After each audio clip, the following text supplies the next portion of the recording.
Este es un podcast de divulgación científica. Todas las opiniones vertidas en él son responsabilidad de quien las emite y no representa el punto de vista del instituto.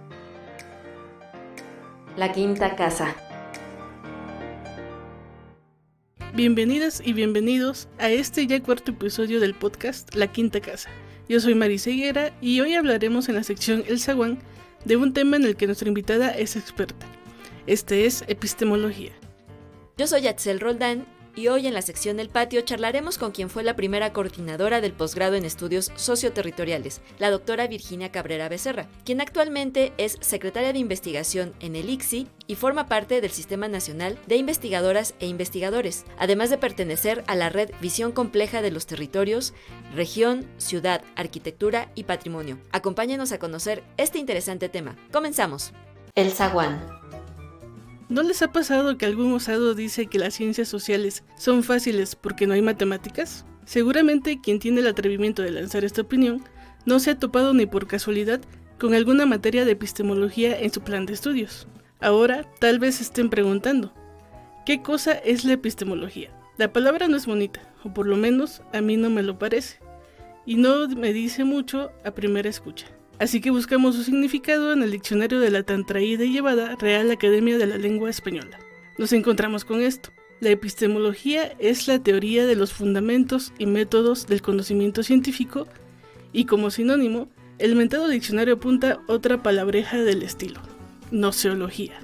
A pesar de haber cursado la materia de epistemología en primer semestre de la licenciatura en antropología social, yo no acababa de entender qué era y para qué servía. Fue, creo, hasta los últimos semestres, después de haber conocido y reflexionado sobre diversas teorías emanadas de la filosofía, la sociología y la antropología, que más o menos empecé a comprender la epistemología y su importancia en las ciencias sociales. Ya vimos la definición de la DRAE, ahora acerquémonos a algunas otras definiciones como la de Severio y Václavic, que dicen lo siguiente: deriva del griego episteme, que significa conocimiento, y es una rama de la filosofía que se ocupa de todos los elementos que procuran la adquisición de conocimiento e investiga los fundamentos, límites, métodos y validez del mismo. En el libro de divulgación Epistemología para principiantes, la epistemóloga Denise Nachmanovich la define como la disciplina que se ocupa del conocimiento y enlista algunas de las preguntas que han sido del interés de la epistemología, como ¿qué significa conocer?,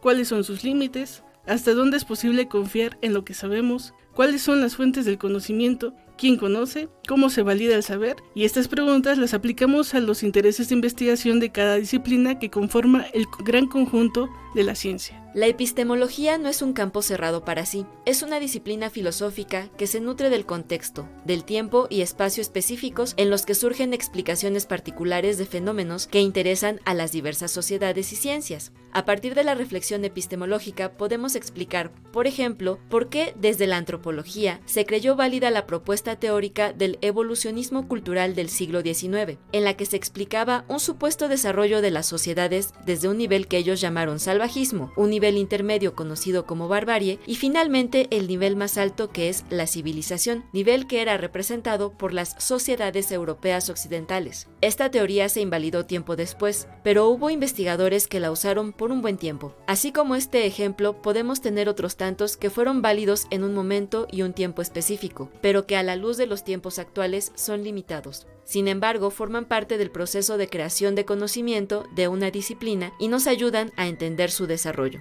Entonces, la epistemología vigila, examina, reflexiona y valida el conocimiento que emana de las investigaciones científicas, o mejor dicho, a partir de ella, la comunidad científica realiza estas tareas, la usa y la acciona. Comenzó a utilizarse con mayor frecuencia a finales del siglo XIX. Es importante mencionar que según Juan Wilfredo Choque Medrano, se entiende de dos maneras, como teoría del conocimiento y como filosofía de la ciencia. Ahora que ya sabemos un poco más sobre epistemología, vamos a la sección El Patio, en la que tenemos de invitada a la doctora Virginia Cabrera, quien es una apasionada de la epistemología y quien ha investigado sobre planeación y políticas urbanas. Vamos allá. El Patio. Bienvenida, doctora Virginia. Este podcast ya en su cuarta edición. Nos da mucho gusto poder platicar con usted de varios temas que sabemos son del interés propio, pero pues también de los que nos escuchan. La primera pregunta que nos gustaría hacer es sobre sus líneas de investigación, pero también acerca de cómo inició en los temas de políticas urbanas. Bueno, pues buenos días, la saludo con mucho gusto, Yatzel, Marisa, y pues antes de dar una respuesta las felicito por esta actividad que están desarrollando y que, bueno, pues permite que un público conozca, tenga conocimiento de lo que se trabaja en el instituto y particularmente en el posgrado, en estudios socioterritoriales. ¿Cómo llegué yo a la cuestión de la política pública? Pues en realidad desde la maestría que la hice en la UNAM, mi tesis de maestría fue sobre política pública y ya a partir de ahí pues me fui hacia el doctorado, que también fue sobre cómo incidía la política pública en el desarrollo de la región centro de Puebla. Y posteriormente ya en investigaciones particulares pues la he ido abordando. Hay un texto sobre la política pública en Puebla referido al periodo de Manuel Bartlett Díaz, sobre cómo se constituye la reserva territorial Quetzalcóatl-Atlixcayotl. Y bueno, ahí me he seguido y lo he ido vinculando con algunas otras cuestiones, un poco trayendo a colación los avances que se han desarrollado en el campo de la ciencia, de la filosofía. Entonces ahí vamos metiendo ya el análisis, por ejemplo, a través del pensamiento complejo, la decolonialidad, sobre también las cuestiones de género, por supuesto, las vamos involucrando en esa temática, ¿no? ¿Cómo fue que desde su formación de arquitecta, porque entiendo que tiene de licenciatura de arquitectura, encuentra en la política pública como ese clic para usted accionar ante, supongo que vio algunas problemáticas? Sí, claro. Lo que yo empecé a ver fue la problemática de las ciudades y sobre todo también del territorio, ¿no? Porque la tesis de maestría la hice a nivel nacional, analizando un poco las políticas, la planeación, la planificación y sobre todo en las ciudades, ¿no? Los procesos de cómo se van construyendo las ciudades, la constitución de los asentamientos irregulares, que desde una perspectiva tradicional pues se veía más bien como la ocupación de suelo pues por invasiones, por cuestiones que no se vinculaban con la manera en que también el Estado apoyaba que esas ocupaciones que se hacían a partir de necesidades de encontrar un lugar, un suelo, una vivienda, pues realmente lo que hacían muchas veces era desalojarlos, ¿no? Esa situación muy particular sucedió, por ejemplo, con la construcción de la reserva territorial, que hubo una serie de desplazamientos forzados, el mismo centro histórico en ese periodo también, y bueno, se sigue desarrollando a través sobre todo de inversiones, ¿no? De inversiones en lugares en donde se observa que es un sitio que tiene cierto valor y que se quiere recuperar. Y entonces la política pública, la planeación, las acciones de gobierno, pues lo que han hecho es proteger a los intereses inmobiliarios, a la especulación y apoyan todos esos procesos, ¿no? Por eso es que yo digo que la política pública es realmente un instrumento, ha sido un instrumento que ha jugado a favor de los intereses pues, de ciertos sectores económicos. Sí, creo que ese es uno de los sentidos justamente que diferencian los trabajos que aquí han realizado tanto los investigadores y ahora los estudiantes en cuanto a una postura crítica acerca de la planeación urbana, incluso el patrimonio, las políticas urbanas. Y en ese sentido sí me gustaría saber desde su perspectiva cómo ha sido la transformación de los estudios sobre el territorio a partir de que surgen justo estas problemáticas. La orientación primera es muy disciplinaria en los estudios del territorio y de la ciudad, ¿no? Por ejemplo, los estudios de la ciudad, sobre todo desde el campo de la arquitectura, se hacen a partir de entender a la ciudad como una distribución de actividades.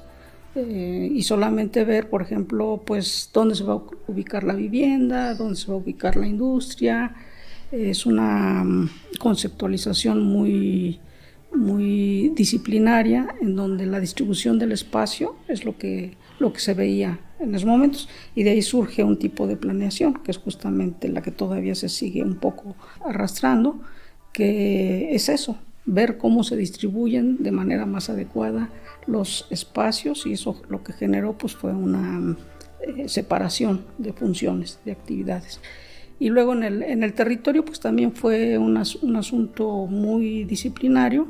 Diversas disciplinas lo fueron abordando como objeto de estudio, y entonces tenemos aportaciones desde el campo de la antropología, de la sociología, del campo del desarrollo regional, y hasta que el territorio se convierte en una categoría propia de análisis de estas disciplinas, y eso va a implicar también verlo en toda su complejidad, ¿no? Y entonces va a implicar que las aportaciones de las diversas disciplinas pues se tengan que retomar para entender esos fenómenos tan complejos como es el territorio, como es la ciudad, como es la vivienda, en fin, el espacio, las parcelas de territorios diversos. Ahora, en términos prácticos y también desde su experiencia, ¿cómo observa acerca de las políticas urbanas o la forma en la que se pueden implementar políticas urbanas atendiendo a las necesidades actuales del centro de Puebla, pero también en el nivel regional de Puebla, y a veces está en su vinculación con la parte del centro-sur del país? Son dos cuestiones. La primera, que tiene que ver con entender la parcela del territorio que tú quieres proponer algún lineamiento para resolver problemas, pues lo tienes que abordar desde una perspectiva que te permita acercarte con mayor claridad a ese problema y no verlo de una manera parcial. Hace tiempo, por ejemplo, todavía se sigue viendo los problemas de carácter vial, por ejemplo, de movilidad, se siguen viendo como puntos. Y entonces tú resuelves un asunto en un punto y generas conflictos en otro. Entonces tienes que ver el problema en un contexto mucho más amplio. Ese es un primer aspecto, la manera en que tú vas a abordar lo que te preocupa atender, resolver. Y lo segundo que tiene que ver es que no lo puedes hacer nada más desde el escritorio, que esa era una de las críticas que en la planeación se le hicieron durante mucho tiempo, sino que tienes que verlo de manera conjunta con las personas que están sufriendo esos problemas, ¿no? Entonces, esta vinculación con la sociedad es fundamental. Y a últimas fechas, pues esto se está convirtiendo ya en una situación muy, muy clara en los lineamientos, incluso a nivel federal. Pero ahí tenemos un problema que se cae muchas veces en simples requisitos a llenar, y pues ahí va a tener un impacto negativo en la credibilidad de la gente, por supuesto, y en que no se van a resolver realmente los problemas, ¿no? Pero lo positivo que yo le veo de esto es que aún con esa situación de que se creen escenarios y con este riesgo de incredibilidad, un poco lo que se está haciendo es que la sociedad va moviéndose en una dinámica de aprendizaje, ¿no? de estos procesos. Digamos que es la parte positiva que hay que buscarle. Pero por supuesto hay que luchar porque esos procesos sean realmente de vinculación con la sociedad, de atender sus necesidades, sus requerimientos, porque finalmente son los que viven el territorio y los que sienten y sufren los problemas. Sí, hemos también visto que usted ha tenido experiencias en diferentes geografías del país. Entonces creo que eso le da una visión, justamente una visión amplia de esta problemática. Ahora bien, también respecto a lo que mencionaba, pues ahora vemos políticas orientadas al centro-sur de México, que tienen una relación muy directa con el territorio, pero también con las estrategias que se pueden establecer para el desarrollo económico de esta región. En ese sentido, ¿cómo ve esta dinámica de Puebla con Veracruz, con Oaxaca, y luego la comunicación que existe a través de estos estados desde la Ciudad de México hacia el sur?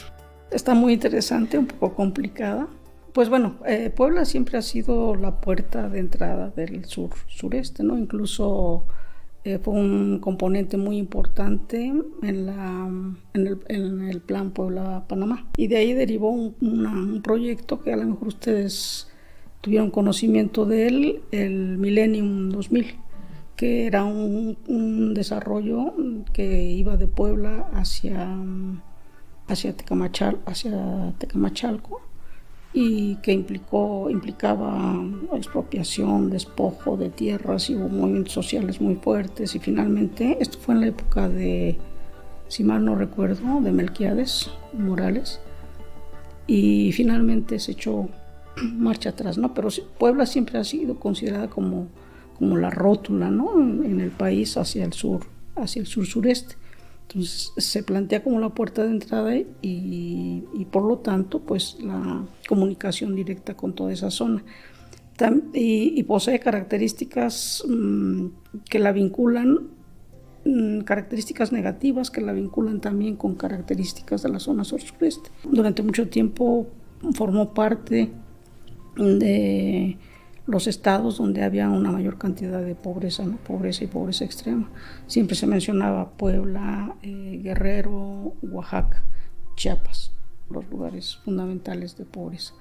Y ahora, y además la parte sur-sureste, pues es donde existe una gran cantidad de recursos, una biodiversidad extraordinaria, agua, la mayor cantidad del agua está en la parte del sur del país, y es donde hay una menor cantidad de población, ¿no? Si nosotros vemos la distribución de ciudades a nivel del territorio, nos vamos a dar cuenta que la mayor cantidad de ciudades y de áreas metropolitanas están en la parte centro y empiezan a invadir la parte norte.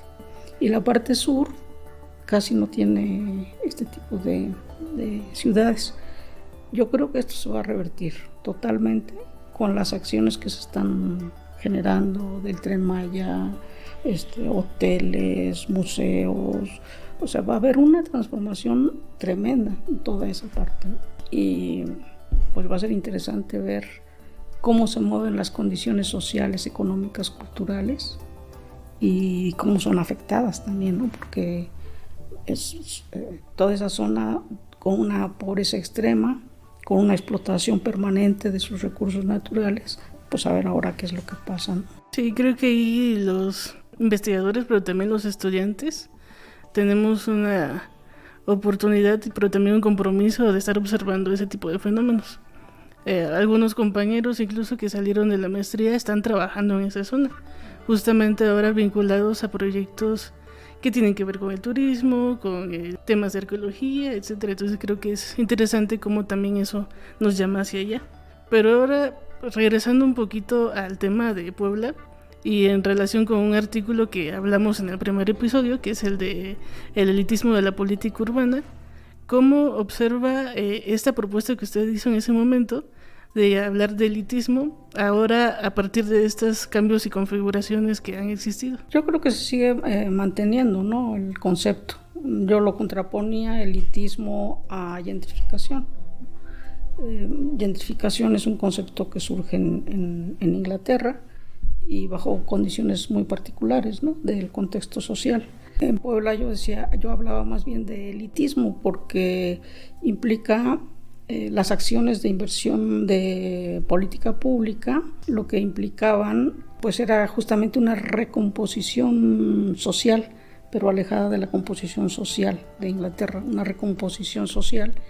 Y aunque no está en el diccionario, a mí me parecía que me permitía atrapar bien el proceso, en el sentido de que era justamente eso, un proceso en donde determinados sectores económicos de mejor solvencia económica se apropiaban de esos espacios, ¿no? Por eso mantengo el concepto de elitismo. Y bueno, en el centro histórico específicamente, pues ha habido momentos claves en ese proceso de elitización, y uno de ellos pues es fundamentalmente la transformación de la creación del centro de convenciones. Toda esa zona fue modificada incluso funcionarios compraron casas en esa zona.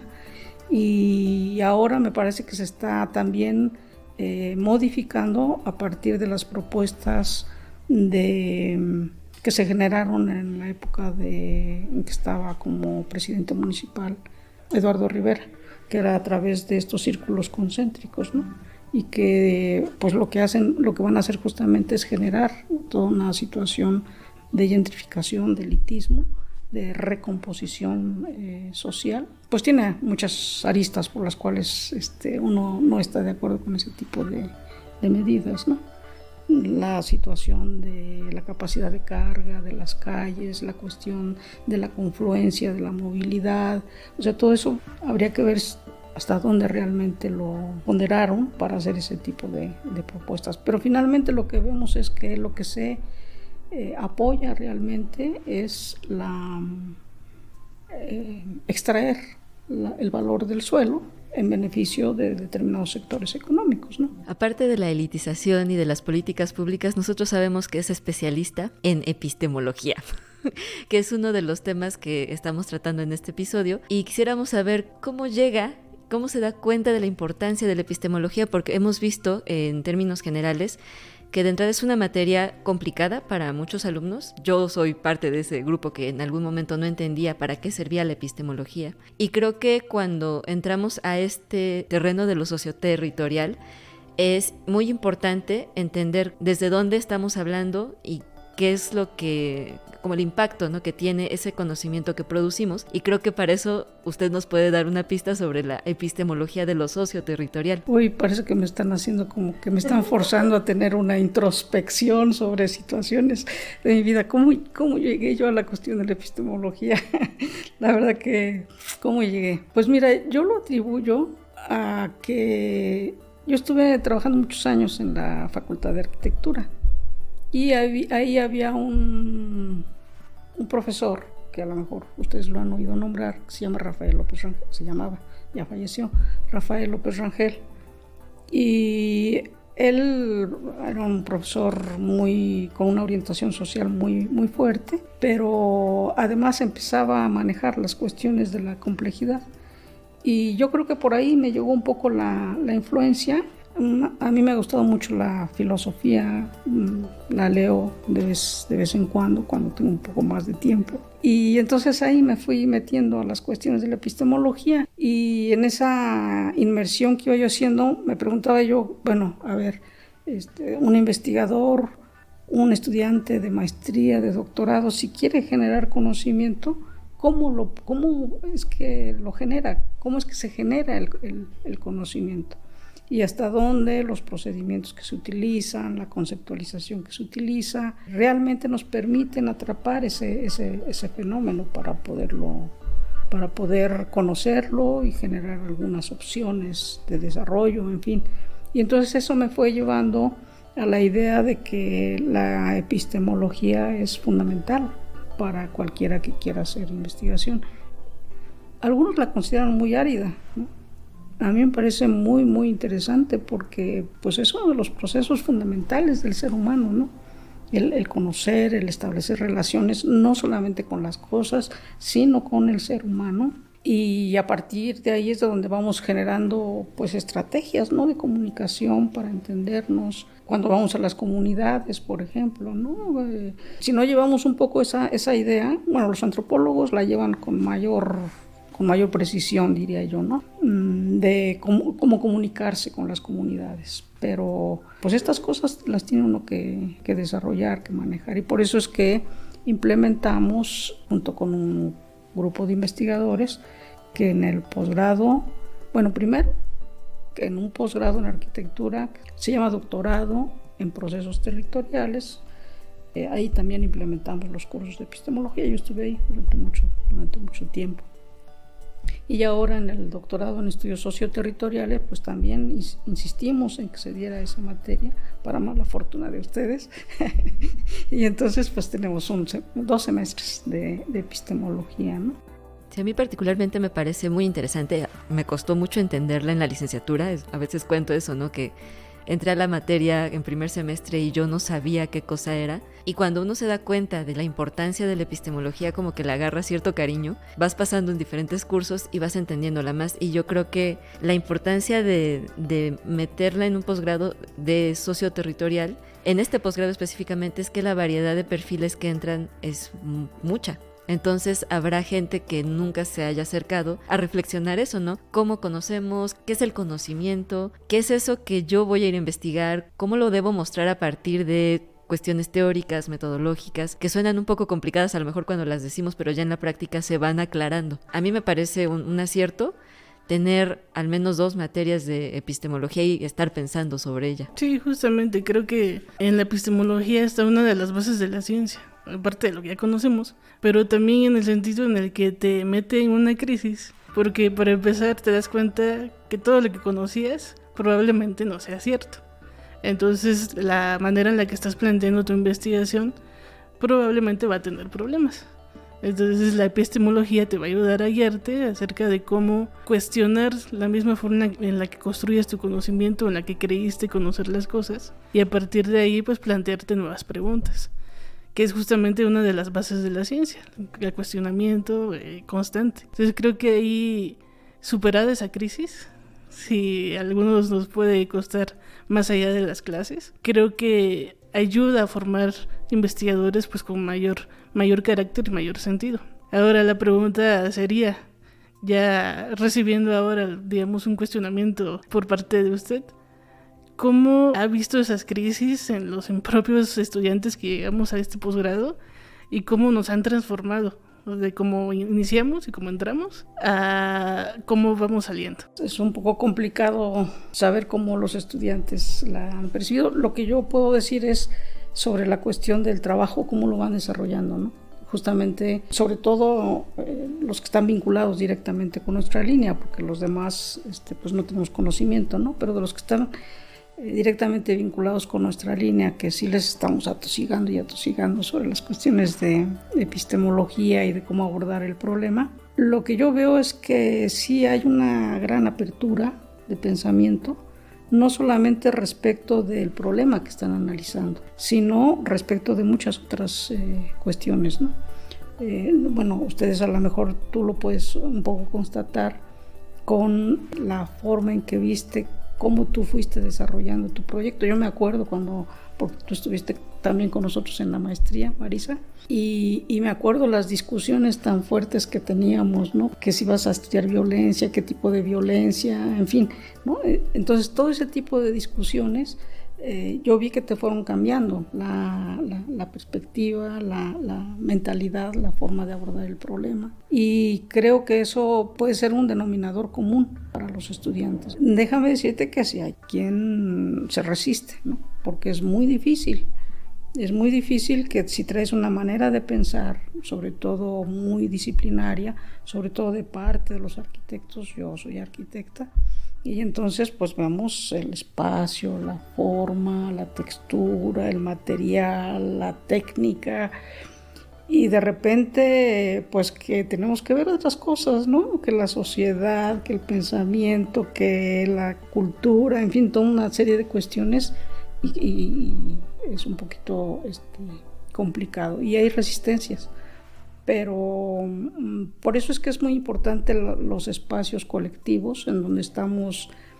dialogando, tanto estudiantes como docentes, porque eso pues va permitiendo que las mentes de todos, tanto de ustedes como de nosotras como docentes, vayamos procesando y aceptando mejor muchas cuestiones que tienen que ver con una nueva perspectiva para abordar los problemas de la sociedad, de socioterritoriales, ¿no? Donde he visto también mucha resistencia es en las cuestiones de género, por ejemplo. Ahí cuando uno empieza a hablar, ve uno caritas así, y no nada más de varones, desafortunadamente, sino también de mujeres.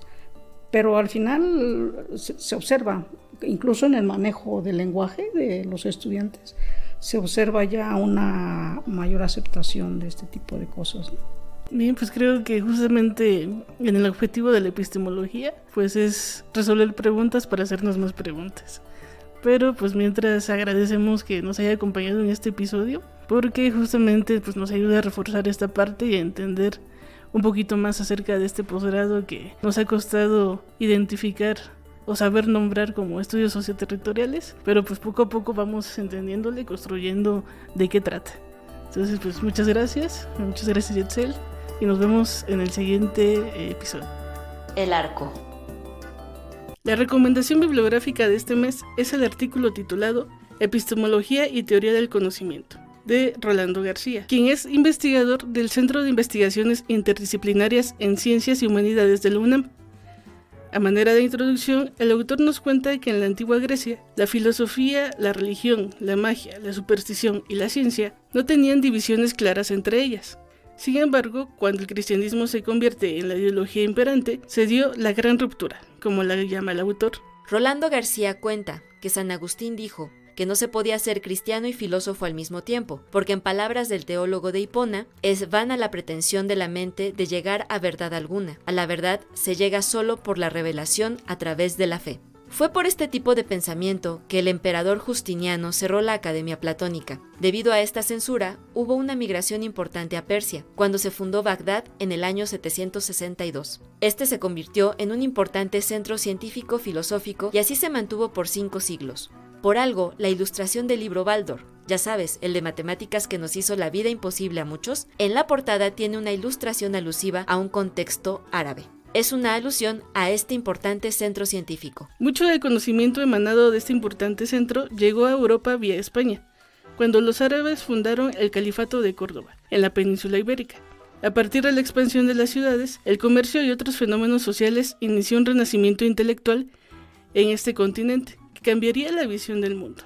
Según Rolando García, es a partir de este momento que empiezan a convivir dos posturas acerca de la verdad y el conocimiento. La primera consideraba que la teología era la única que podía decir qué eran los fenómenos y qué era la verdad. La segunda consideraba que el hombre podía establecer algunas verdades alternativas a través de la observación y la experimentación. En esta historia del conocimiento, Rolando García nos hace aterrizar en el Renacimiento, periodo que llevará a la sociedad occidental a una gran revolución científica, cuyo momento más importante es la segunda mitad del siglo XVII con Newton, de cuyo pensamiento y propuesta se derivan 2 puntos de ruptura. El primero es que a partir de Newton se empieza a hablar de leyes naturales. Antes, las leyes tenían que ver con normas morales o jurídicas, no científicas o ligadas al conocimiento. A partir de esto, hay un cambio de marco epistémico. Ya no son las leyes divinas las que explican el mundo, son las leyes del mundo físico las que empiezan a dar forma al pensamiento de una época.